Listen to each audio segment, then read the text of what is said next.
आजकल सरगुजा में जमीन से ज्यादा दलाल हो चुके हैं। जितना जमीन नहीं है उतना दलाल हो चुका है। आजकल एक कोई ग्राहक मिल जाए कि जमीन जिसको खरीदना हो, या फिर एक कोई बेचने वाला मिल जाए जिसे जमीन बेचना हो, उसके लिए दलाल के ऊपर दलाल के ऊपर दलाल के ऊपर दलाल हो जाते हैं। एक जमीन में 4 से 5 दलाल मिलेंगे। एक जन जमीन बताएगा कि भाई मेरे पास जमीन है, दूसरा दलाल बताएगा कि भाई मेरे पास खरीदार है। तो दोनों के पास किसी प्रकार करके, या फिर तीसरा और बताएगा जिसके पास नहीं रहेगा, फिर चौथा बताएगा। इस तरीके से जमीन दलाली और भू माफियागिरी सरगुजा में, अंबिकापुर में बढ़ चुकी है। हमारे साथ एक पीड़ित है जिनके जमीन को जमीन दलालों ने मिलकर 10,000 रुपए में 4 एकड़ भूमि रजिस्ट्री करवा ली है, और 1 रुपए आज तक इनको पैसा नहीं मिला है। ओनली 10,000 रुपए इन्हें किराया के नाम पर दे दिया गया है कि यहाँ से घर जाओगे तो भाड़ा किराया ले लेना, खा पी लेना।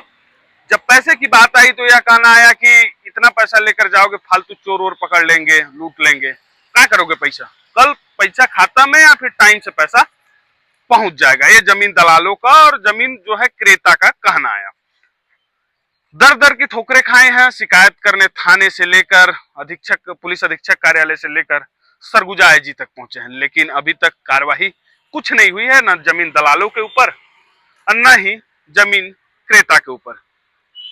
इन्हीं से जानते हैं, इन्हीं के जुबानी की आखिर क्या है पूरी कहानी। क्या नाम है भैया आपका और कहाँ से आए हैं आप? मेरा नाम निर्मल सिंह है और मेरा घर सिमरा कला प्रतापपुर में है। मेरा जमीन घंगरी में था, 78/43 रकबा नंबर है। 4 एकड़ जमीन था और 4 एकड़ जमीन को परमेश्वर, मकसूद, साधना पैकरा और मिथिलेश के द्वारा धोखाधड़ी से मेरे से रजिस्ट्री करवा ली। कौन है ये लोग? हैं कौन? जमीन दलाल हैं। जमीन दलाल? जमीन दलाल हैं। तो 5 जन दलाल हैं आपके एक तो जमीन के? 5 दलाल हैं इन लोग। और मेरे को घर से इन लोग लेके आए, बाबूलाल और सलदेव, और यहाँ लाने के बाद इन लोग से बात विचार हुआ और इन लोग बात विचार करने के बाद में फिर जमीन का रजिस्ट्री के लिए बोले तो 45 लाख रुपए में सौदा हुआ। फिर रजिस्ट्री करवाने के बाद रजिस्ट्रार ऑफिस में इन लोग मेरे को साधना पैकरा, मिथिलेश, परमेश्वर के द्वारा बोला गया कि आपको पैसा दे दिया जाएगा, आप रजिस्ट्री कीजिए। फिर भी मैं नहीं रजिस्ट्री कर रहा था। फिर इन लोग मेरे से दबाव बनाए, फिर बाहर बुला करके बोले अभी तुरंत दे रहे हैं, पैसा देखो रखा है। और इन लोग गाड़ी में पैसा रखे थे, लेके के भी आए। वहां से रजिस्ट्री होने के बाद ऑफिस में बोले चलो। अच्छा, मतलब आपको पैसा दिखाए वो लोग कि हाँ पैसा है हमारे पास? हाँ दिखाए, बैग में पैसा लेके गए थे, झोला में लेके गए थे, दिखाया। और वहां से लाने के बाद ऑफिस में मेरे को बोले इतना रात को पैसा लेके जाओगे, लूट लेंगे, डकैती हो जाएगा, इसका जवाबदारी हम लोग का नहीं होगा। और फिर उन लोग मेरे को बोले कि अभी मत ले जाओ पैसा, खाता नंबर दो। और खाता नंबर दिया मेरा, मिसेज का मेरा। बोले खाता नंबर में 70% का जो होता है वो राशि नगद नहीं दिया जाता है, वो खाता में डालेंगे।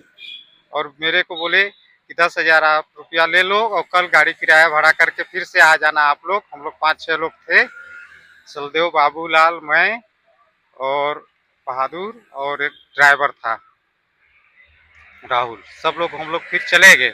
फिर उसके दूसरे दिन आए पैसा लेने, तो हम लोग फिर से घुमाने लगे, पैसा नहीं दिए। फिर भेज दिए हम लोग को कि जाओ कल आना। फिर हम लोग कल आए पैसा के लिए, फिर भी इन लोग नहीं दिए। इसी प्रकार से हम लोग को घुमाते रहे। फिर हम लोग कितना परेशान हो चुके हैं? मैं काफी परेशान हो चुका हूँ। मेरा शासन से ही गुहार है कि मेरा जमीन का जल्द से जल्द जांच किया जाए शासन की तरफ से, और सही निर्णय देते हुए मेरा जमीन मेरे को वापस दिलाए, नहीं तो मेरा पैसा मेरे को दिलाए वापस। नहीं कार्रवाई करेंगे तो मैं कुछ भी करने के लिए तैयार हूँ। आने वाले दिन पे आत्महत्या भी कर सकता हूँ, क्योंकि मेरे पास अब जमीन के अलावा कुछ नहीं रह गया है। तो कहाँ कहाँ अभी तक आप शिकायत किए हैं? मैं अभी थाना में दिया हूँ, थाना में कुछ नहीं हुआ तो पुलिस अधीक्षक में दिया, वहाँ से आईजी सर को दिया हूँ। आईजी सर का आवेदन थाना में आया है। 5-6 दिन से मेरे को बुला बुला के बैठाते हैं, बोलते हैं कर रहे हैं कार्रवाई, और मैं बोलता हूँ जो निर्णय दे रहे हैं मेरे को दीजिए, आगे कुछ करवाऊंगा मैं कोर्ट में। तो अभी तक इन लोग कुछ नहीं देते हैं। आज फिर मेरे से उनका पता लिए, साधना पैकरा का, मैं पता दिया हूँ, व्हाट्सअप किया साहब को। बोले हैं शाम को फिर उन लोग को पकड़ेंगे, उठाएंगे, बोले कल फिर आना बोले।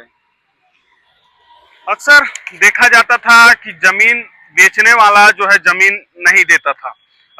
जमीन एक जन के बदले कई लोगों को जमीन बेच देता था। ऐसी जानकारी सामने निकल कर आती थी कि एक जमीन मालिक है, उसके पास एक जमीन है 2 एकड़ 4 एकड़, उसको 4-4 एकड़ करके 10 जगह बेचता था। लेकिन पहली बार ऐसी बात सामने निकल कर आई है जो बेच भी दिया, जमीन रजिस्ट्री भी हो गई, लेकिन इस व्यक्ति को पैसा ही नहीं मिला।